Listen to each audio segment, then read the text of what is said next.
నమస్కారం చిక్కోలు హృదయ స్పందన న్యూస్ కి స్వాగతం. నేను సతీష్. ముందుగా వార్తల్లోని వివరాలు చూద్దాం. అర్జీల సత్వర పరిష్కారానికి చర్యలు తీసుకోవాలని జిల్లా జాయింట్ కలెక్టర్ ఫర్మాద్ అహ్మద్ ఖాన్ అధికారులను ఆదేశించారు. సోమవారం జిల్లా పరిషత్ సమావేశ మందిరంలో ఏర్పాటు చేసిన ప్రజా ఫిర్యాదుల నమోదు పరిష్కార వేదికలో జేసీ అర్జీలను అర్జీదారుల నుంచి స్వీకరించారు. శాఖల వారీగా ఒక్కొక్క శాఖలో పెండింగ్లో ఉన్న అర్జీలపై జాయింట్ కలెక్టర్ సమీక్షించారు. పెండింగ్లో ఉన్న అర్జీలు ఎందుకు పెండింగ్లో ఉన్నది ఆయన అడిగి తెలుసుకున్నారు. సత్వర పరిష్కారానికి సత్వర చర్యలు తీసుకోవాలని అధికారులకు జాయింట్ కలెక్టర్ ఆదేశించారు. అర్జీల స్వీకరణలో జిల్లా అధికారులు పాల్గొన్నారు. జూన్ 5వ తేదీన జాతీయ లోక్ అదాలత్ జరగబోతోందని జిల్లా న్యాయ సాధికారిక సంస్థ చైర్మన్ జిల్లా ప్రధాన న్యాయమూర్తి జువైద్ అహ్మద్ మౌలానా పేర్కొన్నారు. ఈ అదాలత్ కు సంబంధించి వాదులు, ప్రతివాదులు, కక్షిదారులు, బ్యాంకింగ్ సెక్టార్ వారు, ప్రభుత్వ అధికారులు ప్రతి ఒక్కరూ జాతీయ లోక్ అదాలత్ ను సద్వినియోగం చేసుకోవాలని జునైద్ అహ్మద్ మౌలానా పిలుపునిచ్చారు. ఈ లోక్ అదాలత్ జిల్లాలోని అన్ని కోర్టులలో కూడా నిర్వహించబడుతుందని, రాజీ పడదగ్గ క్రిమినల్ కేసులు, సివిల్ కేసులు, ప్రీ లిటిగేషన్ కేసులను రాజీ చేసుకోవాలని కోరారు. క్రీడాకారుల గెలుపు ఓటమిలతో పని లేకుండా చక్కని దృఢ సంకల్పంతో ఆటలు ఆడాలని, క్రీడలు శారీరక మానసిక ఆరోగ్యానికి ఎంతో మేలు చేస్తాయని శ్రీకాకుళం జిల్లా ఒలింపిక్ అసోసియేషన్ ముఖ్య సలహాదారు పి సుందర్రావు పేర్కొన్నారు. టైక్వాండో అసోసియేషన్ శ్రీకాకుళం డిస్ట్రిక్ట్ ఆధ్వర్యంలో సోమవారం శ్రీకాకుళం ఆర్ట్స్ కళాశాల ఆవరణలో జిల్లా స్థాయి టైక్వాండో పోటీలు జరిగాయి. ఈ పోటీలను ఒలింపిక్ అసోసియేషన్ ముఖ్య సలహాదారు పెంకి సుందర్రావు ప్రారంభించారు. ఈ సందర్భంగా ఆయన మాట్లాడుతూ, గడిచిన 17 ఏళ్లుగా టైక్వాండో ఉషు క్రీడలకు చక్కని గుర్తింపు, గౌరవాన్ని తెచ్చిన టైక్వాండో ప్రధాన కోచ్ కుమార్ భాస్కర్ రావు, రెడ్డి శివకుమార్లను ఆయన అభినందించారు. రాష్ట్ర స్థాయి పోటీలకు వెళ్తున్న చిన్నారులకు ఆయన శుభాశీస్సులు అందించారు. Sub junior, cadet, junior, senior 4 విభాగాల్లో టైక్వాండో పోటీలు జరిగాయి. ఇందులో విజేతలుగా నిలిచేవారు రాష్ట్ర స్థాయి పోటీలకు హాజరవుతారని వివరించారు. ఈ కార్యక్రమంలో వాకర్స్ ఇంటర్నేషనల్ సంస్థ కోఆర్డినేటర్ శాసఫ్ జోగినాయుడు, స్టార్ వాకర్స్ క్లబ్ మాజీ అధ్యక్షుడు B Ravishankar, star Vanitha walkers club ప్రతినిధి జి లక్ష్మి, రిమ్స్ ఆసుపత్రి వైద్యులు పి కిరణ్ కుమార్, కారే సంజీవ్, ఉషు అసోసియేషన్ జిల్లా కార్యదర్శి రెడ్డి శివకుమార్, సహాయ కోచ్లు పాల్గొన్నారు. రేషన్ వాహనాల ద్వారా రేషన్ పంపిణీ చేస్తూ చాలీచాలని జీతాలతో ఉపాధి పొందుతున్న తమపై సీఎం చంద్రబాబు ఎన్డీయూ ఆపరేటర్స్ దుర్మార్గులు అని వ్యాఖ్యలు చేయడం బాధాకరమని రేషన్ వాహనాల డ్రైవర్ల అసోసియేషన్ గౌరవాధ్యక్షుడు రౌతు సూర్యనారాయణ ఒక ప్రకటనలో పేర్కొన్నారు. ఎండియు వాహనాల ద్వారా ప్రజలకు బియ్యాన్ని పంపిణీ చేయకుండా కాకినాడ పోర్టుకు నేరుగా అక్రమ రవాణా చేస్తున్నామని, అధికారులను, రాజకీయ నాయకులను కొనేశామని, చివరికి సీఎంను కూడా కొనేయాలని చూశామంటూ తమపై కాకినాడ ప్రజా వేదికలో ముఖ్యమంత్రి దిగజారుడు వ్యాఖ్యలు చేశారని ఆందోళన వ్యక్తం చేశారు. ఎండియు వ్యవస్థను ప్రారంభించినప్పటి నుంచి ప్రజలకు ఇబ్బందులు కలగకుండా తామే సమస్యలను ఎదుర్కొంటూ సేవలు అందిస్తుంటే మంత్రి మనోహర్ కుట్రపూరితంగా తమపై బురద జల్లారని ఆవేదన వ్యక్తం చేశారు. కరోనా సమయంలోనూ కుటుంబ సభ్యులే బాధితుల దగ్గరికి వెళ్ళని పరిస్థితుల్లో తాము ధైర్యంగా నిత్యావసరాలు పంపిణీ చేశామని గుర్తు చేశారు. తాజాగా డీలర్ల ద్వారా బియ్యం పంపిణీలో అక్రమాలు జరుగుతుంటే ప్రభుత్వం కళ్ళప్పగించి చూస్తుందని సూర్యనారాయణ విమర్శించారు. బియ్యం పరిమాణం 10 గ్రాములు ఎక్కువ తక్కువ ఉన్న ఈ పాస్ నుంచి బిల్లు రాదని, ఖచ్చితమైన పరిమాణంతో బియ్యాన్ని తూకం వేసి ఎండిఓల ద్వారా ఇచ్చామని పేర్కొన్నారు. కానీ ఇప్పుడు తూకం మిషన్పై ఒక్క బియ్యపు గింజను కూడా పెట్టకుండా ఈ పోస్ మిషన్ను అనుసంధానం చేయకుండా భారీ దోపిడీకి పాల్పడుతున్నారని మండిపడ్డారు. వేలు ముద్రలు తీసుకుని ప్రజలకు చేతిలో డబ్బులు పెట్టి పంపిస్తున్నారని అన్నారు. చంద్రబాబు నగదు బదిలీ పథకం అమలు చేస్తామని చెబితే ప్రభుత్వం నుంచి వస్తుందని ప్రజలు అనుకున్నారని, కానీ డీలర్లే నేరుగా ఆ డబ్బులు ఇచ్చేస్తారని ఊహించలేదని ఎద్దేవా చేశారు. డైరెక్ట్ బెనిఫిట్ సిస్టమ్ అమలు చేస్తారనుకుంటే డీలర్ బెనిఫిట్ సిస్టమ్ను తీసుకొచ్చారని మండిపడ్డారు. నక్క లక్ష్మీనారాయణ జన్మదిన వేడుకలు బెహరా మనోవికాస కేంద్రంలో వికలాంగులు, వృద్ధులు మధ్యన ఘనంగా జరిగింది. ఈ సందర్భంగా బెహరా మనోవికాస్ కేంద్రంలో అన్నదాన కార్యక్రమాన్ని నిర్వహించారు. జాహిద్ నందన్ కృష్ణ ట్రస్ట్ ఆధ్వర్యంలో ఉచితంగా మజ్జిగను పంపిణీ చేశారు. ఈ సందర్భంగా నక్క లక్ష్మీనారాయణ మాట్లాడుతూ, ఈరోజు వ్యక్తిగతంగా ఫోన్లో, వాట్సాప్లో శుభాకాంక్షలు తెలియజేసిన అందరికీ ఎల్లవేళ రుణపడి ఉంటారని తెలిపారు. కార్యక్రమంలో పిఎంపి రాష్ట్ర ప్రధాన కార్యదర్శి విబిటి రాజు, అధ్యక్షులు ప్రభాకర్ రావు, శ్రీకాకుళం జిల్లా అధ్యక్షులు వండాన సిమ్మన్న, పిఎంపి సభ్యులు, రైజింగ్ స్టార్ వాకర్స్ క్లబ్ సభ్యులు, కొంగరం గ్రామ ప్రజలు తదితరులు పాల్గొన్నారు. పెదపాడు గ్రామానికి చెందిన పవన్ కళ్యాణ్ కుమార్తె భార్గవి గుండెకు రంధ్రాలు ఉన్నాయని, సర్జరీ చేయాలని వైద్యులు సూచించడంతో ఆ కుటుంబానికి హాయ్ ఫ్రెండ్స్ సేవా సంస్థ 20,000 రూపాయల ఆర్థిక సహాయాన్ని ప్రకటించింది. ప్రతి నెల అనారోగ్యంతో ఉన్న వారికి సాయం అందిస్తున్న నేపథ్యంలో ఈ నెల ఈ సంఘం ద్వారా ఈ పాపకు సహాయం చేయడం జరిగిందని ప్రతినిధులు తెలిపారు. కార్యక్రమంలో హాయ్ ఫ్రెండ్స్ సేవా సేవా సంఘం కమిటీ సభ్యులు Kinthada Santosh, Sepana Srinivasarao, Sarvesetti Kesavarao, photo G Nagaraju, K Purushottamarao, S Srinivasarao, Dadi Santosh, Balaga Srinivasarao, G Tarak, K Hemanth, Attili Satish, Dasari Kiran, P Govind తదితరులు పాల్గొన్నారు. క్షేత్ర సహాయకులుగా బాగా పనిచేయాలని రాష్ట్ర మంత్రి కింజరాపు అచ్చెన్నాయుడు వారికి సూచించారు. టెక్కలి నియోజకవర్గం కోటబొమ్మలి కార్యాలయంలో సోమవారం ఫీల్డ్ అసిస్టెంట్స్ నియామక పత్రాలు మంత్రి చేతుల మీదుగా అభ్యర్థులకు అందజేశారు. టెక్కలి నియోజకవర్గం నందిగాం మండలం మొండి రాయవలస, కాపుతెంబూరు, వల్లభరాయుడుపేట, టెక్కలి మండలం పాత నౌపాడ, శాసనం పంచాయతీల వారికి ఆయన అందజేశారు. ఫీల్డ్ అసిస్టెంట్లుగా నియామక పత్రాలు అందుకున్న అభ్యర్థులకు ఈ సందర్భంగా మంత్రికి కృతజ్ఞతలు తెలిపారు. ప్రజా ఫిర్యాదుల స్వీకరణ పరిష్కరణ వేదిక కార్యక్రమంలో స్వీకరించే ఫిర్యాదుల పరిష్కారానికి శ్రద్ధ వహించి చట్ట ప్రకారం పరిష్కార చర్యలు చేపట్టాలని పోలీసు అధికారులకు అదనపు ఎస్పీ కేవీ రమణ ఆదేశించారు.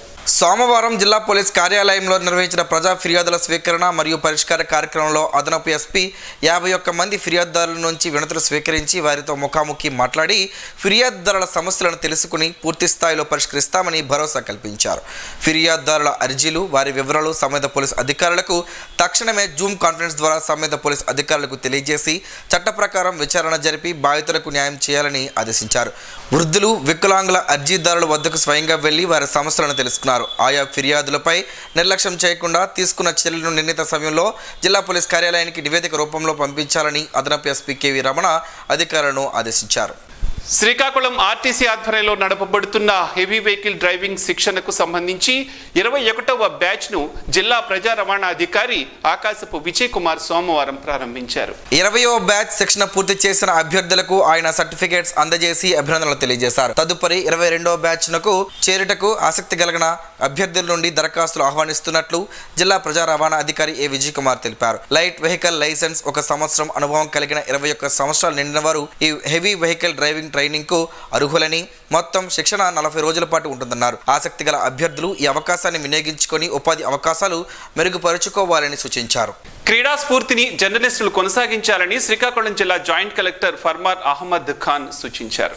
ఈ నెల 2 నుంచి 4 వరకు గుంటూరులో జరగనున్న రాష్ట్ర స్థాయి మీడియా క్రికెట్ పోటీలకు జిల్లాకు చెందిన జర్నలిస్టులు ఆదివారం సాయంత్రం బయలుదేరారు. ఈ వాహనాన్ని తన బంగ్లా వద్ద జేసీ జెండా ఊపి ముందస్తు శుభాకాంక్షలు తెలిపారు. జిల్లా కీర్తిని రాష్ట్ర స్థాయిలో జర్నలిస్టులు చాటాలని, గెలుపోటములతో పాటు క్రీడా స్ఫూర్తి, క్రమశిక్షణ అవసరమన్నారు. ఈ కార్యక్రమంలో జిల్లా రెవెన్యూ అధికారి M Venkateswararao, DIPRO K Chennakesavarao, divisional public relation అధికారి నత్తలరాజు, జర్నలిస్ట్ సంఘాల నేతలు Konkyana Venugopal, S Joginaidu, J Shanmukharao, team manager Pakki Venu, captain, vice captain Sepana Ramesh, KV శంకర్తో పాటు మీడియా క్రీడాకారులు పాల్గొన్నారు. రాష్ట్ర ప్రభుత్వం ఎంతో ప్రతిష్టాత్మకంగా చేపడుతున్న రేషన్ డిపోల ద్వారా నిత్యావసర సరుకుల పంపిణీ కార్యక్రమాన్ని విజయవంతం చేయాలని ఎమ్మెల్యే బగ్గు రమణమూర్తి పేర్కొన్నారు. ఆదివారం పోలాకి మండలం రాళ్లపాడు పంచాయతీలో రేషన్ డిపోను ప్రారంభించారు. ఈ సందర్భంగా ఎమ్మెల్యే మాట్లాడుతూ రేషన్ డిపో పరిధిలో అన్ని గ్రామాలకు లబ్ధిదారులకు రేషన్ సరుకులు అందే విధంగా చర్యలు తీసుకోవాలని ఆదేశించారు. రేషన్ డిపోలకు దూరంగా చాలా గ్రామాలు ఉన్నాయని, ఆయా లబ్ధిదారులకు కూడా సరుకులు అంది విధంగా చూడాలని రెవెన్యూ అధికారులకు ఆయన సూచించారు. కార్యక్రమంలో సిబ్బంది తదితరులు పాల్గొన్నారు. మత సామరస్యం, దేశ సమగ్రత కోసం ఐక్యంగా ఉద్యమించాలని సిపిఎం పార్టీ జిల్లా కార్యదర్శి డి గోవిందరావు, కార్యవర్గ సభ్యులు బి కృష్ణమూర్తి పిలుపునిచ్చారు. సోమవారం స్థానిక డైమండ్ పార్క్ నుండి సూర్యమహల్ వరకు సమైక్యత యాత్రను నిర్వహించారు. ఉగ్రవాదం, మతోన్మాదం నశించాలని, యుద్ధోన్మాదం నశించాలని, మత సామరస్యం కాపాడాలని కోరుతూ నినాదాలు చేస్తూ యాత్ర నిర్వహించారు. పహల్గామ్ ఉగ్రదాడిలో 26 మంది ప్రాణాలు తీసిన ఉగ్రవాదులను పట్టుకోవడంలో కేంద్రం విఫలమైందని నాయకులు అన్నారు. దేశ ప్రజలంతా ఉగ్రవాదంపై పోరాడాలని, దేశంలో మత సామరస్యం సమగ్రత కోసం ఐక్యంగా ఉద్యమించాలని కోరారు.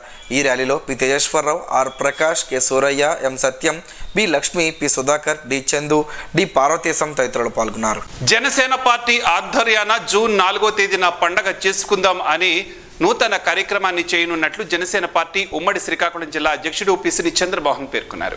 జనసేన పార్టీ అధ్యక్షులు, రాష్ట్ర ఉప ముఖ్యమంత్రి కొణిదెల పవన్ కళ్యాణ్ ఆదేశాల మేరకు కూటమి ప్రభుత్వ విజయానికి ఏడాది పూర్తవుతున్న తరుణంలో ఈ నెల జూన్ 4వ తేదీన జనసేన పార్టీ ముఖ్య నాయకుల ఆధ్వర్యంలో సంక్రాంతి, దీపావళి కలిపి పండుగ చేసుకుందాం అనే నూతన కార్యక్రమానికి అధిష్టానం పిలుపునిచ్చిన నేపథ్యంలో ఈ బుధవారం ఉదయం ప్రతి వీర మహిళలు రంగవల్లులు వేసి కూటమి ప్రభుత్వ విజయాన్ని పండుగ చేద్దాం అని పిలుపునిచ్చారు. ప్రతి నియోజకవర్గాల్లో, గ్రామాల్లో, మండలాల్లో, పట్టణాల్లో ఈ కార్యక్రమం కార్యక్రమం చేసుకుందామని తెలిపారు. ఫేస్బుక్లో, ట్విట్టర్లో తదితర సోషల్ మీడియాలో పోస్ట్ చేసి మన కూటమి ప్రభుత్వ విజయాన్ని ప్రపంచం మొత్తం చాటి చెబుదాం అని అన్నారు. ఎన్టీఆర్ విశ్వవిద్యాలయం విడుదల చేసిన ఫలితాల్లో బీఎస్సీ పారామెడికల్ ఫలితాల్లో బొల్లినేని విద్యార్థులు సత్తా చాటారు. ఈ సందర్భంగా సంస్థ ఎగ్జిక్యూటివ్ డైరెక్టర్ సిహెచ్ నాగేశ్వరరావు ఒక ప్రకటన విడుదల చేశారు. మొదటి సంవత్సరం నుంచి వాగ్దేవి 540 మార్కులు సాధించి యూనివర్సిటీ 2వ ర్యాంక్ సాధించినట్లు తెలిపారు. అలాగే పలువురు విద్యార్థులు ఉత్తమ మార్కులు సాధించి టాపర్లుగా నిలిచారన్నారు. ఈ సందర్భంగా ఏర్పాటు చేసిన అభినందన సభలో విద్యార్థులను, బోధన సిబ్బంది అభినందనలు తెలిపారు. కళాశాలలో పారామెడికల్ డిప్లొమా కోర్సుల్లో ప్రవేశాలు జరుగుతున్నాయని పూర్తి వివరాలకు 7680945357 నంబర్కు సంప్రదించాలని కోరారు. ప్రభుత్వ హామీలలో భాగంగా ఇళ్ల స్థలాలు, సూపర్ 6 పథకాల అమలు చేయాలని సిపిఐ నియోజకవర్గ కన్వీనర్ టి తిరుపతిరావు ప్రభుత్వాన్ని డిమాండ్ చేశారు. ఈ రోజు రాష్ట్ర వ్యాప్తంగా జరిగిన నిరసనలో భాగంగా శ్రీకాకుళం తహసీల్దార్ కార్యాలయం వద్ద కార్యక్రమంలో ఆయన మాట్లాడుతూ మహాకూటమి ఎన్నికలకు ముందు ఇల్లు లేని వారికి గ్రామాల్లో 3 సెంట్లు, పట్టణాల్లో 2 సెంట్లు ఇవ్వాలని డిమాండ్ చేశారు. గృహ నిర్మాణానికి 5 లక్షలు ఇవ్వాలని, అలాగే సూపర్ 6 పథకాలు అమలు చేయాలని కోరారు. ప్రభుత్వం వద్ద గల అర్జీలు పరిష్కరించాలని డిమాండ్ చేశారు. అనంతరం డిప్యూటీ తహసీల్దార్ శ్రీనివాసరావుకు మెమోరాండం సమర్పించారు. ఈ కార్యక్రమంలో పార్టీ నాయకులు చిక్కాల గోవిందరావు, పి సంతోష్, బి అప్పలరాజు పాల్గొన్నారు. బూడిద గుమ్మడికాయలో పలు ఆరోగ్య ప్రయోజనాలు ఉన్నాయని ఆరోగ్య నిపుణులు చెబుతున్నారు. ఆ వివరాలు ఏమిటో ఈ రోజు ప్రసారమయ్యే ఆరోగ్యమే మహాభాగ్యంలో తెలుసుకుందాం.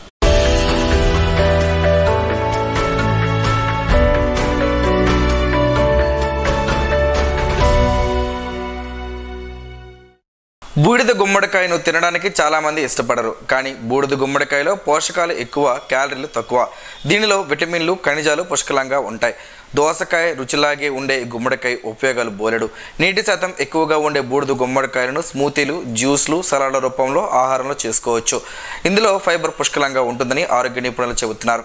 Zinc, iron, magnesium, calcium, phosphorus, copper, manganese వంటి ఖనిజాలు ఉంటాయి. Vitamin C, niacin, riboflavin, thiamine వంటి విటమిన్లు కూడా ఎక్కువ మొత్తంలో ఉంటాయి.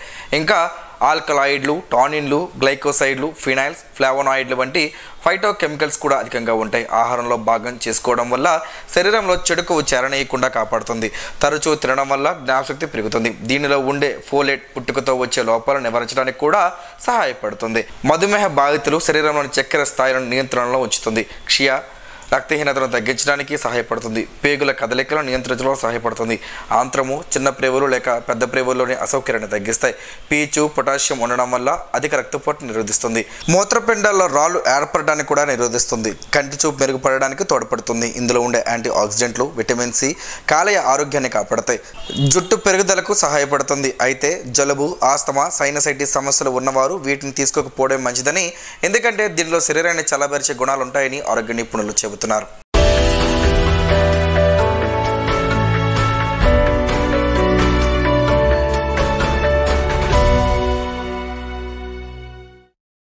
వార్తల్లో మంచి మాటను విందాం, ఆచరిద్దాం. స్ఫూర్తిని కలిగించే మహనీయుల మాటల్లోంచి ఈరోజు.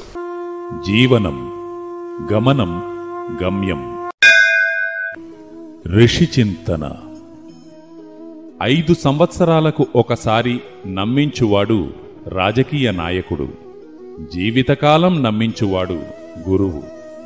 తరతరాలు నమ్మించువాడు దేవుడు. ఏదీ నమ్మనివాడు పరమాత్మ సత్యమును మాత్రమే విశ్వసించి అనుభవం చెందువాడు ఋషి. బాధలు శత్రువులను ఏకం చేస్తాయి. కష్టాలు మనుషులను ఐక్యం చేస్తాయి. ఓం శ్రీ గాయత్ర్యై నమః. ఈ వార్తలు ఇంతటితో సమాప్తం. చూస్తూనే స్పందన న్యూస్, మీ మాటే మా బాట. స్పందన టీవీ ప్రేక్షకుల కోసం స్పందన న్యూస్ ను యూట్యూబ్ లో అందుబాటులో ఉంచడమైంది. SDB స్పేస్ స్పందన అని టైప్ చేసి మీకు అనుకూలమైన సమయాల్లో న్యూస్ ని వీక్షించవచ్చు.